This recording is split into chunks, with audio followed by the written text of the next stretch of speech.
Hello students, we'll start with lesson number 6, composition of matter. Matter is anything that occupies space and has mass. All physical objects are composed of matter. We have also studied that matter exists in three states: solid, liquid and gases. Further, more examples we will learn about solid, liquid and gases. Next, we'll learn states of matter. So let's study this by doing an activity. You can see the picture. Take some mustard seed in a transparent plastic jar. Tie a long thread at the center of big balloon by means of needle. Stretch this rubber diaphragm and fix it on the mouth of jar by means of rubber band. Pull the diaphragm up and down with the help of thread, first slowly, then with moderate force and then vigorously. What observations you are going to see in this experiment? By pulling the thread, the rubber diaphragm up and down, giving energy to the mustard seeds, and they also move up and down. The particles in solid, liquid and gaseous states of matter have movement somewhat similar to mustard seeds. You can do this experiment at home. Next, we'll learn about physical states of matter. You have learned that matter exists in three states: solid, liquid and gases.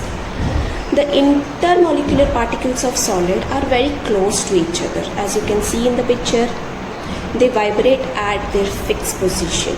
Due to this, solid get property like definite shape, volume, they have high density and non-compressibility. But in liquid, the intermolecular force is moderate, though it is not strong enough to fix the particles in definite position, but it is strong enough to hold them together. So as a result, liquid have definite volume. However, they have fluidity and their shape is not defined but changes in accordance with the container. Whatever container you will use, liquid will take that shape. But in solid, whatever container you will give, liquid will occupy that shape. Next, we are going to see about gases. Solid, liquid. In this few more examples you can see the compact substances, very intermolecular forces which are compact to each other, and in liquid they are freely moving everywhere. In the gases, the intermolecular force is very weak. Therefore, the constituent particle of gases move freely and occupy all available space. Consequently, gases have neither definite shape nor definite volume. Next is element. It is a substance which is made by only one type of atom. Elements are simplest substance and hence cannot be broken down. Constituent substance of element is only one, and it is that element itself. All the atoms in the molecule of element are alike and are joined to each other by a chemical bond. Examples are nitrogen, oxygen, hydrogen, a single element, gold, copper, silver, bronze. Few more examples you can give. So a single atom which is made, that is nothing but element. Compound. Compound are found by joining two or more different types of atom. Example, water. You can see here two hydrogen atom and one oxygen atom. Two hydrogen atoms are joined by one oxygen atom. Constituent substance of compound is only one, and it is that compound itself. All the molecules of compound are alike. The proportion of constituent element in a compound is constant. Over here, two hydrogen atom and one oxygen atom. It will be constant forever. No changes in this compound.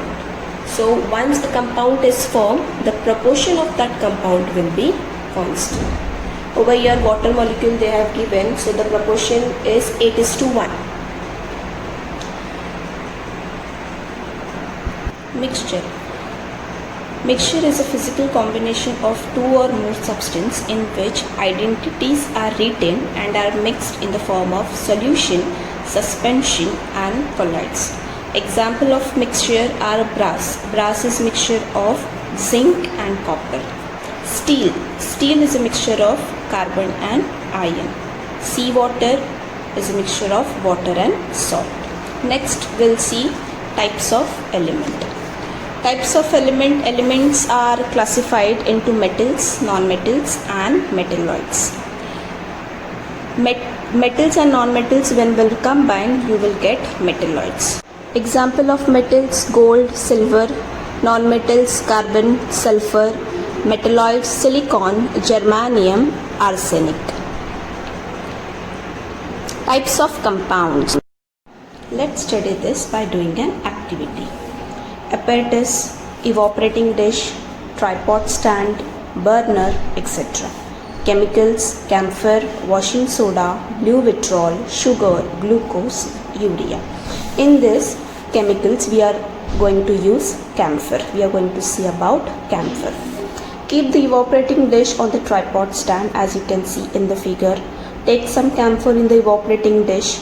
Heat the camphor in the dish strongly with the help of a burner. Find out now what remains behind in the evaporating dish. In the above activity, on heating strongly, some compounds give residue while others do not leave any residue or give blackish residue. The blackish residue is mainly made up of carbon. When such compounds are strongly heated in air, combine with oxygen to form some gaseous substance. Next we'll learn about organic, inorganic and complex compound. Organic compounds means what? In which they have carbon in them. Example: carbohydrates, protein. Inorganic compounds are the compounds which do not have carbon in them, that is common salt, limestone, etc. Complex compounds are formed by many atoms with metal atom in the center. Now we'll see that inorganic compound, combustion is not complete, but the black colored residue carbon remains behind. And in inorganic, the compounds that decompose strongly on heating to leave a residue behind, they are known as inorganic. Complex. The molecules of compound have complex structure formed by many atoms. Many atoms are added and the structure becomes complex, and in the center of this structure metal atom is also included. Examples: hemoglobin, magnesium, vitamin B12, that they contain cobalt. They are some examples of complex compound. Organic, inorganic and complex compounds are types of compounds. Organic compounds have few more examples, that is they are camphor, sugar, glucose, urea. Inorganic compounds: common salt, soda, rust, blue vitriol, limestones. Complex compound, we have seen the examples: hemoglobin, chlorophyll, vitamin B12, etc. So various atoms in the molecule of compounds are joined by chemical bonds, so that we will look at the later, but these are the types of compounds: organic, inorganic and complex. Types of mixture: homogeneous mixture and heterogeneous mixture are types of mixture. In homogeneous mixture, when all the components of a mixture form one phase, that is nothing but homogeneous mixture. And in heterogeneous mixture, when components of mixture are distributed into two or more phases, is called as heterogeneous mixture. As you can see in the picture, sand plus water, when will mix together, you will get sand water, but sand is settled down and water you can see up. In second diagram or second figure, you can see sugar plus water. when you will mix it, you will get a solution that is homogeneous mixture. Means you cannot differentiate which is sugar and which is water. A complete solution you will get. This is a difference between homogeneous mixture and heterogeneous mixture. In heterogeneous mixture, you can easily differentiate two or more phases, means two or more types you can easily differentiate. But in homogeneous mixture, it is unable to differentiate which is sugar and which is water. So I think you have understood what is meant by homogeneous mixture and heterogeneous mixture. These are the types of mixture. Few more examples of homogeneous mixture: air, saline solution, milk, heterogeneous, sand, oil and water. Chicken noodle soup, in that easily, that is a mixture, but easily you can identify. The last topic, solution. A homogeneous mixture of two or more substances is called solution. In types of mixture, we have learned homogeneous mixture. When two or more substances you will add, you will get a complete solution. Means you cannot easily identify which substance is what. In the figure, you can see first that is salt plus water is taken. When you will mix it, you will get a salt water. And that salt water, you cannot easily differentiate or you cannot identify. In the second, water plus sugar. When you will mix water plus sugar, you will stir it, you will get a complete solution. In this, when the component of solution which is present in largest proportion, it is called as solvent, and the component which is in the less proportion is called as solute. So solvent means more proportion. In water plus salt, which is solvent now? Water is solvent and salt is solute. In sugar and water solution, water is solvent and sugar is solute, because water we have took in large proportion and sugar or salt we have took in less proportion.